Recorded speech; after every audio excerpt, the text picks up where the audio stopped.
20 జన్ 2025 చాలామంది ఇండియన్స్ అంతెందుకండి ప్రపంచవ్యాప్తంగా ఎంతోమంది ఆసక్తిగా వెయిట్ చేసిన రోజు డొనాల్డ్ ట్రంప్ గారి ఇనాగ్రేషన్ సెరమనీ. ఈ ఇనాగ్రేషన్ సెరమనీలో జరిగిన కొన్ని ఇంపార్టెంట్ టాపిక్స్ గురించి ఈ వీడియోలో చూద్దాం. Hi everyone, welcome to my channel Banker Mom Stories. ఈ సెరమనీ క్యాపిటల్ వన్ ఎరేనా అనే ఒక ఇండోర్ స్టేడియంలో జరిగింది. మన ఇండియాని రిప్రజెంట్ చేస్తూ external affairs minister mister S Jaishankar గారు అటెండ్ అయ్యారు. సెరమనీ అయిన వెంటనే ట్రంప్ 9 ఎగ్జిక్యూటివ్ ఆర్డర్స్ పైన సైన్ చేశారు. అవేంటో బ్రీఫ్గా చూద్దాం. ఫస్ట్ది బైడెన్ టైంలో ఉన్న 160 ఆర్డర్స్లో 78 ఎగ్జిక్యూటివ్ ఆర్డర్స్ని రద్దు చేస్తూ ఫస్ట్ సంతకం అయితే చేశారు. సెకండ్ది వచ్చేసరికి ఈ రోజు నుండి ట్రంప్ గవర్నమెంట్ ఫుల్ ఫ్లెజ్డ్గా కంట్రోల్ తీసుకునే వరకు ఏ ఒక్క గవర్నమెంట్ అఫీషియల్ కూడా ఎలాంటి రెగ్యులేషన్ని ఇష్యూ చేయడానికి వీల్లేదు. థర్డ్ వచ్చేసరికి ఫెడరల్ గవర్నమెంట్లో ఎలాంటి హైరింగ్స్ జరగకూడదు.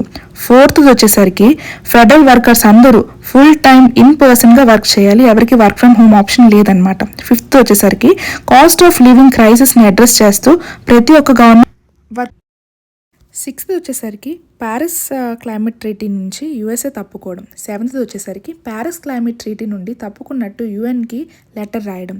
ఎయిత్ వచ్చేసరికి freedom of previous government American people పైన స్టార్ట్ చేసిన వెపనైజేషన్ ఎండ్ చేయడం. ఇవన్నీ 9 అయితే డే 2లో ఇంకొన్ని ఇంపార్టెంట్ ఆర్డర్స్ పైన ట్రంప్ సైన్ చేశారు. లైక్ బర్త్ రైట్ గురించి, ఇమిగ్రేషన్ గురించి. ఇవన్నీ మనం నెక్స్ట్ వీడియోలో డిస్కస్ చేద్దాం. వీడియో నచ్చినట్లయితే like, share and subscribe to my channel Banker Mom Stories. Thank you.